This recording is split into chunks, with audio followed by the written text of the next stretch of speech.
There is something so satisfying about canning your own food. But are you afraid of your canner? Stay tuned while I help you get comfortable utilizing a pressure canner to preserve food.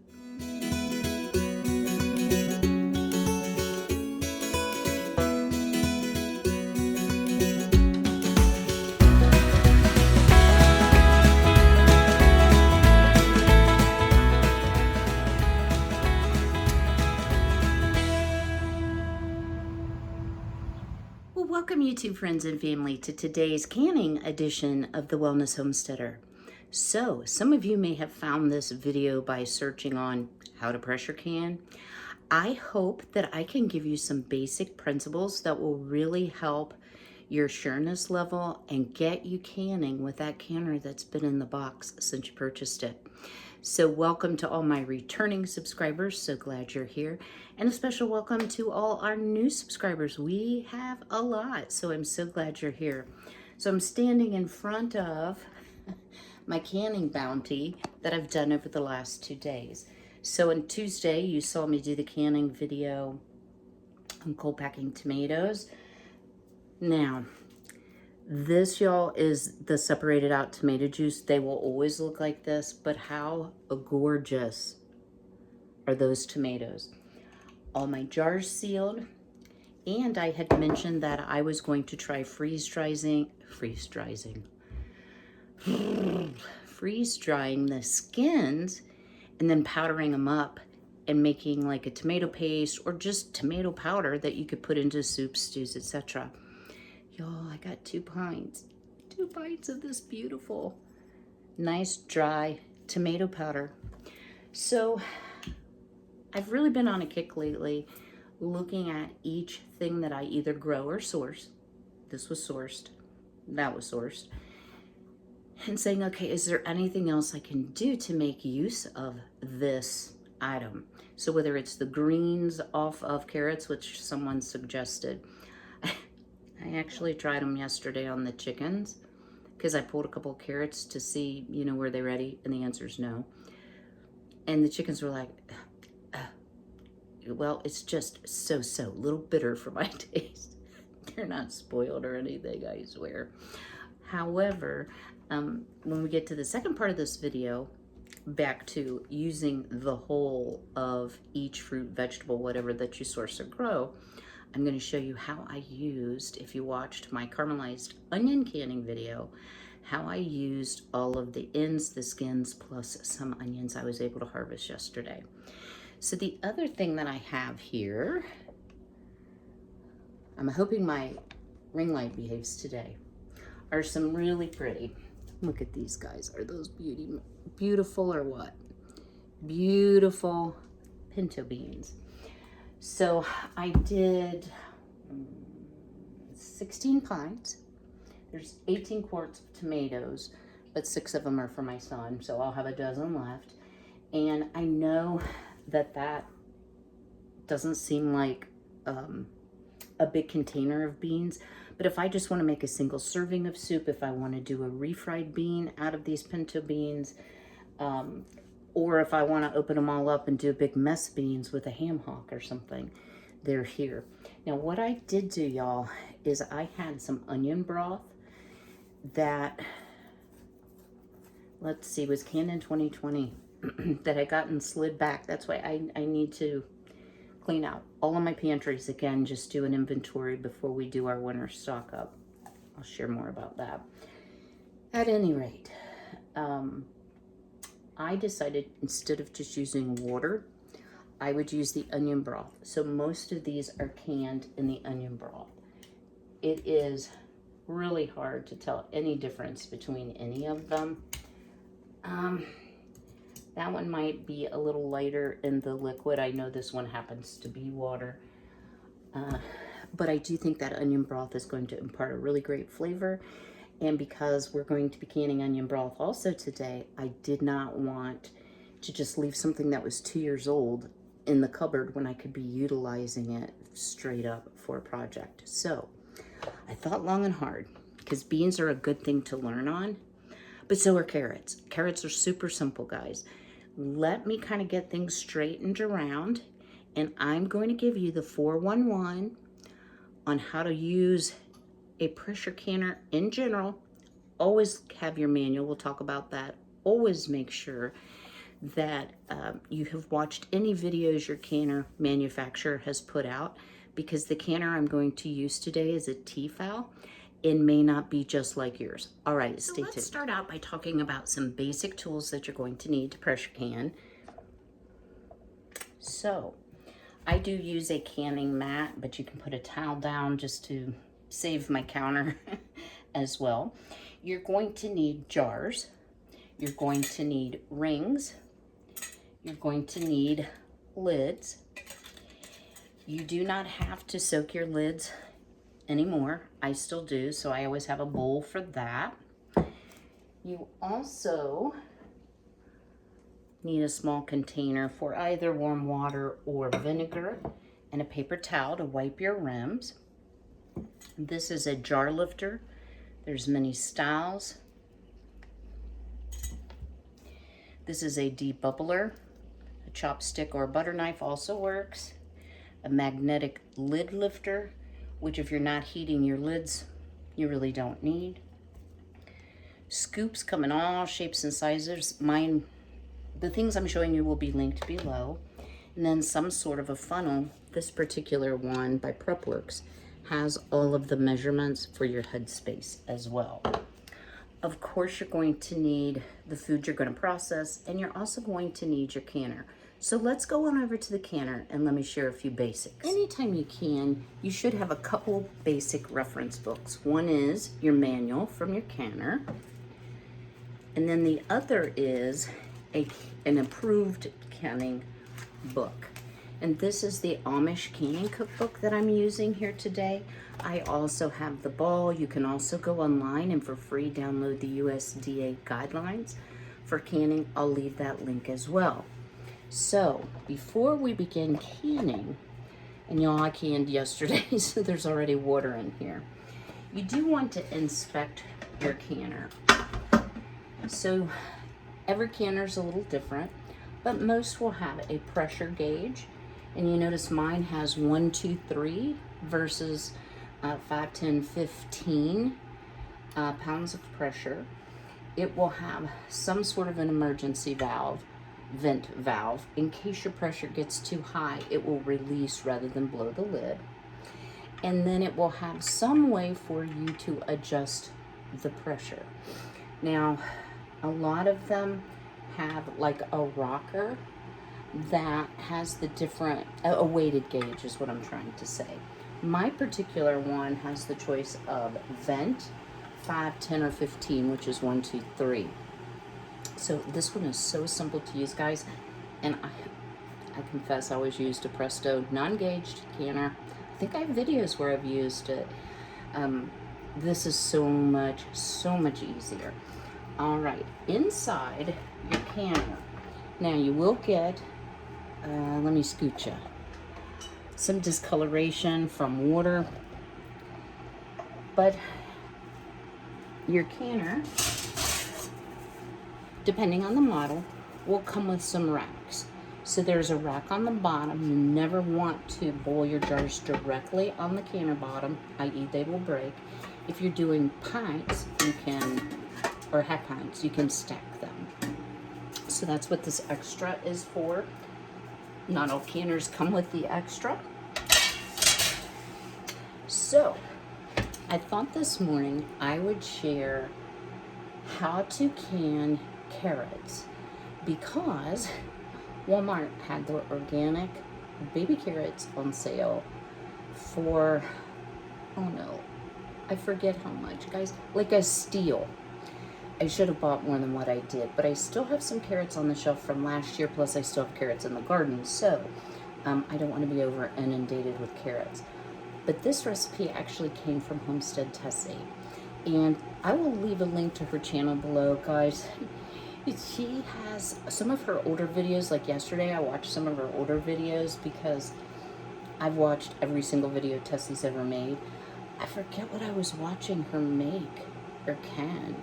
Might have been beans. And I'm like, wow, you know, I've been with her a long time. I remember that, but that's been years and years and years ago. So it's been fun watching all these years. All right. The first thing I'm going to do, because this is a big canner, this is a 23 quart, is I'm going to turn my heat on medium high. I'm going to put my lid just like, oh, I never finished this, guys. The other thing you want to do is make sure you look through the vent, which is over here. So I got to make sure the vent works, which it does. But you look through it if you have a weighted gauge. The other thing you want to do is make sure that your gasket is in very good shape. It's placed properly. There's no food, as I wipe a piece off, between the gasket and the rim so that you will get a good seal. All right, let's get busy canning some carrots. All right, guys, I just pulled the jars out of a sink full of hot tap water, and we are going to go ahead and fill these with our baby carrots. Now these, I did pull out the refrigerator so they're not really, really cold, but they're also kind of like a room temp, I would say.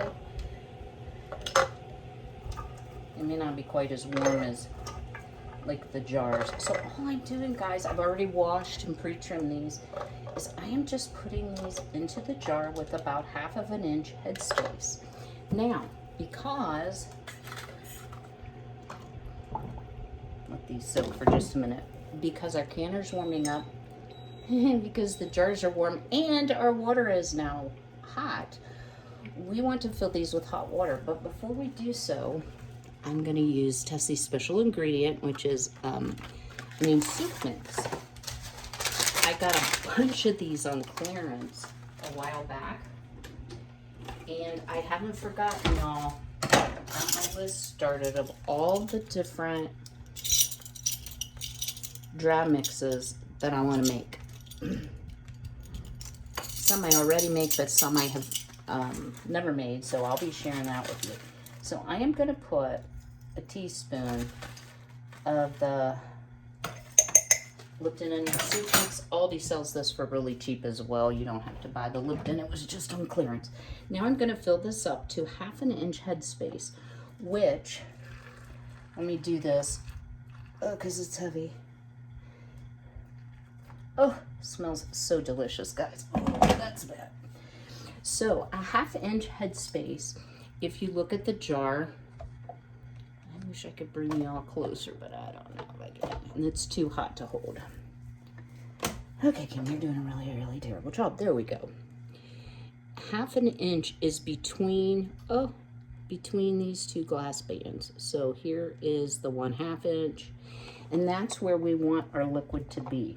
Now, don't get super freaked out about, you know, millimeters. I do like the graduated canning funnel, especially for new canners. I just think it makes sense because I have a tendency when I eyeball things to start over and underestimating. So the next thing I'm doing, as you see, is I'm just running the debubbler, just a plastic stick, through and letting any air out. Got one too many in there. I'm going to do the same on this one. Ooh, just one. Okay, really simple, guys, right? And let me tell you, I'd never done them with Lipton onion soup mix before until Tessie suggested it. Makes all the difference in the world in flavor, I think. They're delicious. It actually brings out the sweetness of the carrots, but it gives you like a sweet savory. So what I did here is I took a paper towel, I dipped it in vinegar, and I cleaned my rims. And as I'm cleaning my rims, I'm checking to make sure there are no nicks, etc. Next, I'm going to take one of my pre-warmed lids, put on there, And now I'm going to put the band on. Now, let me show you what finger tight is. So I can't turn anymore with one finger, but it has a lot of play, so I just lightly turn it. You don't have to crank these down, guys. And I'm going to put them in the canner. Now, I'm not sure how many pints we're going to get, but you want to space them out throughout your canner, which I'm sure you can figure that out. So let me keep filling, and then we'll get over to the canner and start talking about how to bring it up to pressure, how to process safely. We're now over at the pressure canner. It is warm. I have 8 pints. It used 1 envelope of the Lipton brand onion soup mix and 3 pounds of carrots. Came out perfectly. So in your manual, you should have some safeguards and some like minimum fill, etc. And then it will tell you how to use it for the first time, most manuals. And in this case, you're not cooking anything, you're learning how to operate. You know, if you all are really scared, can some water.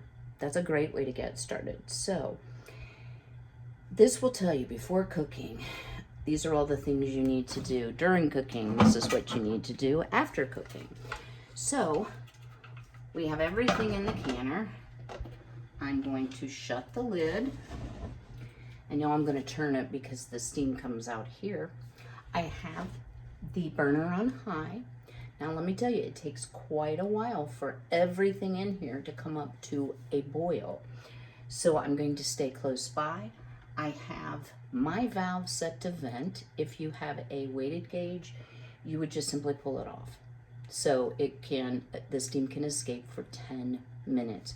So what is this doing? It's pushing all of the air out of the canner so that it's completely filled with steam, because what actually cans your food safely is steam, not hot water in this case.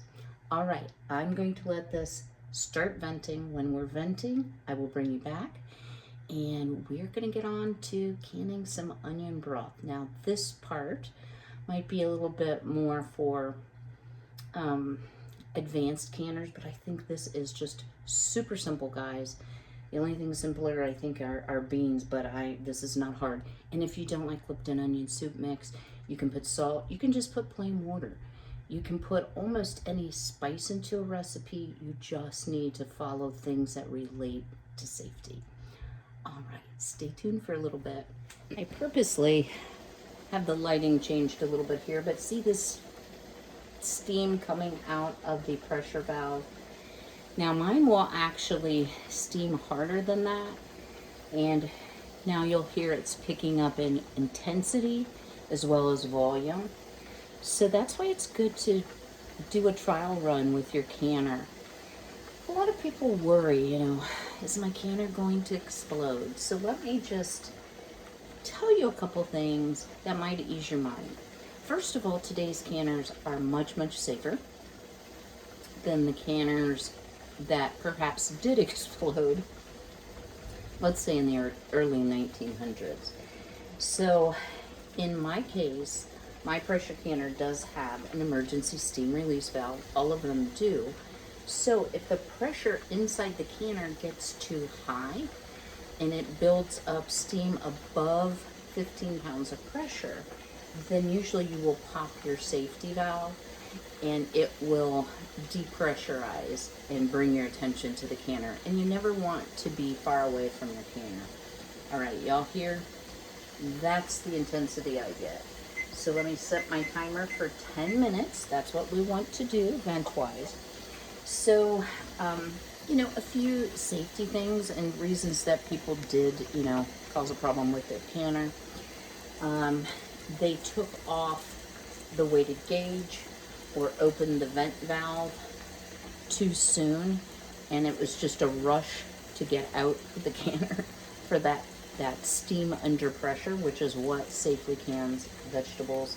If you try to, and meat, if you try to artificially cool it down, say sit it in the sink of ice water and run cold water over it, you could also run that same risk. So those are things we're not going to do, guys. It's very, very, very safe.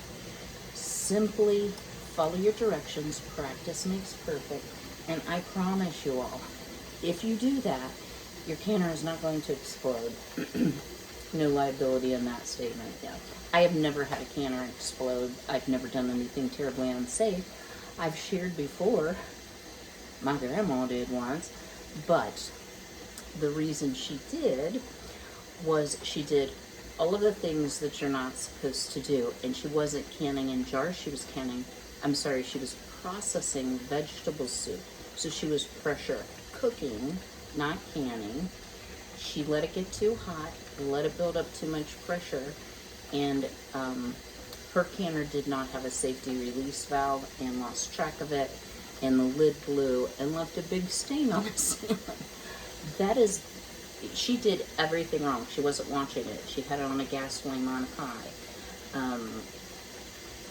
Yeah, she just did all the wrong things. So I'm going to let this vent for 10 minutes. I'll bring you back at that time. We'll talk about how we get it up to pressure so that our food is safely canned. I realized I forgot to mention about how much water you need to put in your canner.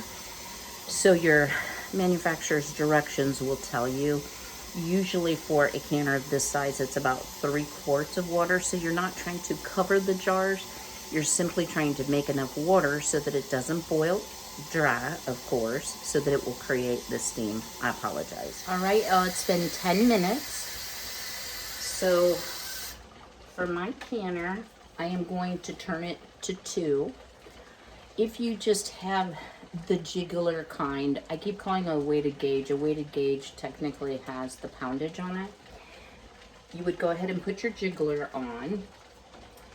And what you want to watch here, trying to see the best angle here, is you want to watch your pressure dial. Now, right now, I do have my burner on high. You will learn your stove, you will learn your canner. I can tell you that it's probably going to be too hot at high. It's usually kind of a medium high that I can keep 10 pounds of pressure.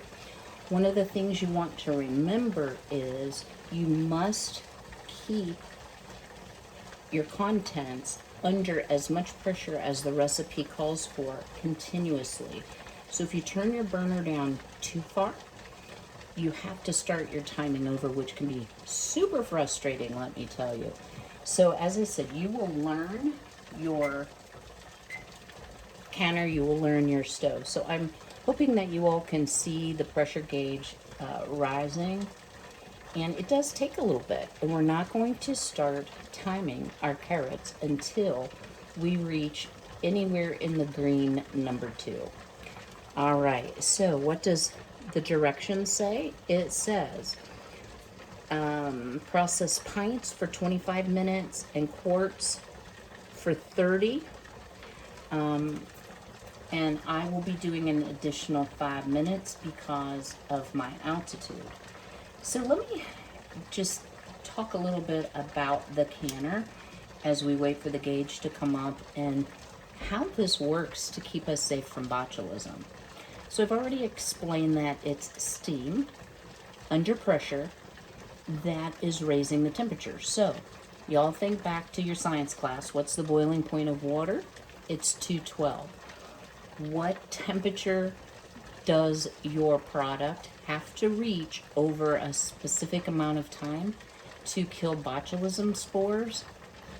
That's 240 degrees. So how are you going to get water hotter than boiling? Why, we'll put it under pressure. So that is how, I'm a why person, that is how it actually works. So I'm not going to stand here, I think I'm burning up, guys, by this burner while we wait for this to come up to the number 2. But what you'll just be doing is watching your gauge, adjusting your heat, and then once you're in the 10 pounds or a little over, then you can start your timer depending on your altitude, and again, mine is for 30 minutes. All right, we are up to pressure here. You can see the dials in the green. My heat is on medium high. Now I am getting some venting, which is what is regulating the pressure. If you have a jiggler, it's going to be rocking to keep that steam regulated. So that's nothing to worry about. So I've started the timer for my altitude for 30 minutes. I will bring you back when it's completely finished to show you what your next steps, how you get it out of the canner safely. Stay tuned. Okay, y'all, our time has elapsed. I'm gonna turn off the burner, and then guys, very carefully, take your canner off the burner. If you have a glass top stove like I do, you may wanna be very, very careful not to drag it. Please ignore the scratches on my stove from that very item. Now, can you hear what's going on in the canner? It's still really, really boiling and bubbling in there. You don't want to do anything to your canner to change how fast it cools down. You want this pressure to release on its own. When the temperature drops and the steam is no longer being produced, it will drop naturally. Sometimes this can take an hour, guys. It depends on how full your canner is. It depends on a lot of factors, how warm the room is, etc. So I'm just gonna walk away. I'm going to leave this and let this depressurize. Once the gauge goes completely to 0, I will show you next steps, which is also something that people are often afraid of. I do want to share with you a product, guys. And I'm not a product reviewer, but I'm really impressed with this little thing. And you're going to see it in an upcoming video. So I'm probably going to butcher the name. V-E-V-O-R, Vever. It is a vegetable cutter. So I have trouble with my hands, my poor crooked up hands. And so cutting endlessly when I'm doing fruit and vegetable prep during canning season can be really hard on my hands. I'm going to be making something exciting that we're going to can together, if you will. So stay tuned for that. But let me just share a little bit about it. So what you do, let's say you're going to dice an onion. You simply lift it up, place your piece of fruit or veg in, drop the handle on it. So these guideposts, it does say don't grease them with vegetable oil because it will become gummy. So you want to use food grade grease. I have this actually for my KitchenAid, but I could use a little bit on here, or you can use mineral oil. It comes with one blade that's on it, looks like about a 1/4 inch blade. It comes with a 1/2 inch blade, a 3/8 inch blade, and a 6 wedge slicer. The little pan here goes underneath to catch the food as you're chopping it. I am super impressed with how this is made. Now, I'm not super impressed with the manual. I am an instruction reader, guys, are you? Like, the first thing I do when I get a new car is I read the whole manual, because you should know it all. Clear in the back are actually the directions for the multifunctional vegetable cutter. So what they did is every product they made, they put into one booklet, which I'm sure saved them money, but is not particularly helpful. It tells how to change the blades, how to maintenance, or any precautions you need to follow. So I just think this thing is going to save my hands tons of stress. All right, my only downside to this product is it just comes in a cardboard, like an Amazon shipping box. It didn't come in its own box. I like things to come in its own box with pictures, but that's a minor thing. It's all about the function. So I'm going to continue to let the pressure drop. We're down 3 or 4 pounds already, and I will bring you back and we'll open that canner together. Stay tuned. Okay, our pressure gauge is now to 0, but you can still hear a little boiling going on. Of course, my AC just cut off. So you can then remove your rocker. In my case, I put it to vent. and it will let out any of the remaining steam. Just takes a couple minutes. And here's where you really want to be careful, guys, about steam burns. You don't want to get in the steam flow here, like right in your face. And when you remove the lid, you always want to be very, very careful to remove it away from you. Now, I will tell you, now that I'm venting, I'm smelling a little bit of like an onion smell. So I'm wondering if we had some siphoning, which is where liquid gets pulled up and out of the jar into the can of water. So we'll see that in just a minute. All right, so still just a touch more. Okay, so your canner lid generally twists, but I'm gonna flip it back away from me because as you see, lots and lots of steam come off. Okay, I'm gonna set this over here. And now,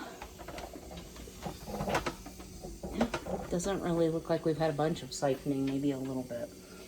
We are going to set the timer for 10 minutes and let it just kind of hang out and get acclimated to being under a different pressure, a different temperature.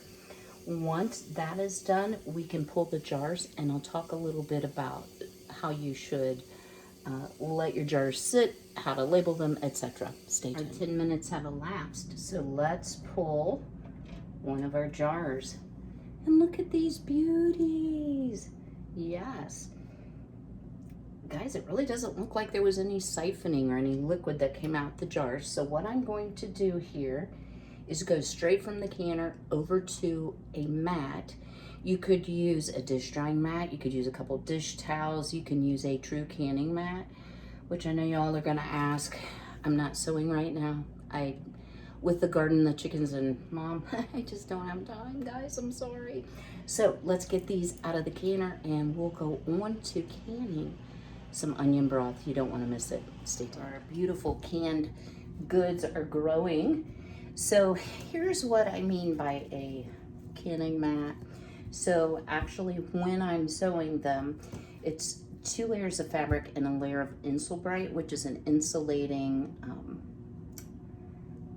woven material that has metal in it that will reflect the heat, so it won't damage your counter, but it also cushions against that big shock of a nice cold counter to a hot jar. So what you would want to do at this point is you want to leave your jars completely undisturbed for 24 hours. Now these guys I could totally put away, but I left them out for the sake of the video because these were done a couple days ago. But my beans, it's not yet been 24 hours, and of course we're gonna have a load of a lot of stuff. Once they have cooled and they're ready for the pantry, I will label them, just use a Sharpie, take off the ring, and then I wash the jars to remove any of the goo, sticky. Sometimes I'll wash it in a little vinegar water if there's any hard water deposits. That's why I put vinegar in the canner. So I store mine without the rings. That way, if you have a seal failure, you can tell right away. As I'm washing them, I'm also checking the seal to make sure that they seam tightly and appropriately sealed. All right, let's get on to the onion broth. Stay tuned. We aren't going to water bath can, but one of the nice things about the Ball Fresh Tech electric canner is you can do other things in it. So about 24 hours or so ago, if you remember from my caramelized onion video, I saved ends and clean skins, and I had put them into the freezer. And yesterday I harvested all of my onions, which I don't grow a ton because I don't find that I can keep them on the shelf with the humidity in Ohio very well. So I'm going to show you what it looks like. All I did was put all of the skins, peels, whatever you want to call them, ends, and some small whole onions into the canner. I filled it up with water to almost the max line. And then y'all, what I do is I add a ton of powdered turmeric, because turmeric is so good for inflammation, for our joints. It is a must have for me. It makes a beautiful golden color. Now there's a couple ways that you can dispense this. I love that it has a spout. You can either use cheesecloth if you want a crystal clear onion broth. I'm not so worried about that. So it kind of smells like an onion factory in here. So what I'm going to do is I'm going to take a sieve and I am going to pull out all of this oniony goodness and let it drain as best I can. But I want all of the goodness from the onion, and actually guys, there's a couple carrots in here too. I am going to put this in my compost bin because there's really no flavor or substance left in the onions, and I don't feed onions to the chickens. So let me grab that, and I will get this all strained out. Then we'll talk about how to fill and process the jars. All right, so we have hot broth. I have my jars washed and soaking in hot water. I have a little hot water over my lids because that's the way I do it. And we can begin to fill. The canner's still pretty warm from the last batch. I did have to top off my water because that was my third canner load, or like fifth canner load. So what you will need to do is protect your hand, and you can simply dispense this beautiful liquid into the jar. We want to leave about a 1-inch headspace, which is below the bottom rim of glass. So let me get one done here. This is one you don't need, of course, to deep bubble. But guys, look at this rich goodness. So this is extraordinarily hot. And let me grab my vinegar. There is no added fat to this, so I still like to clean my rims. When I have a seal failure, it's usually because of a dirty rim. Okay, it's hot. So for quarts, we're going to process for 35 minutes. Let's see if I can just grab that. Yep. In quarts, we can only do a single layer, so this is probably going to be multiple attempts here, and we're going to do it at 10 pounds of pressure. So I'm going to keep filling jars. I can only get 7 quarts in my canner, and then we will vent it again for 10 minutes, bring it up to pressure, and I'll bring you back at the very end to show you the yield from a full canner load in the Ball Electric Fresh Tech of onion broth. And also I want to talk about some of the uses. Stay tuned. Our first 7 jars, have the light on. There we go. Are out of the canner. Aren't these gorgeous? Now a lot of the color does come from the turmeric, and it has a very peppery, spicy smell. So what would you do with onion broth? Well, you can use it as a base in chili, in a variety of soups. Anything that you would use water for, you can substitute onion broth, like making mashed potatoes, to boil your potatoes. You can use it, gosh, for stovetop stuffing if you use that, or an instant stuffing. You can use it for rice. Anything that you need water for that is savory, you can add this to. So once you open it, I have kept it for up to 2 weeks in the refrigerator, no problem whatsoever. So I ended up with 17 quarts, which ought to be enough. But what I learned is that lasted me exactly 2 years. So that's good. Now I have another 2 years that will be going on the shelf. So I have a few things I want to share with you before we close for the day. I have a big long list of things that are upcoming. And y'all, I know I've been doing a lot of canning. Here's the dilemma of a YouTuber. There's only so much time and I only have so much energy. So sometimes the things that I'm doing in everyday life, like canning, that I can share, I will use that as my video. Some of the plans I have are, I still have curtains to make. dry mixes, which I promised you. I've got a list started of those. We are going to be doing another canning project with my harvested potatoes that you aren't going to want to miss. It's going to be very unusual.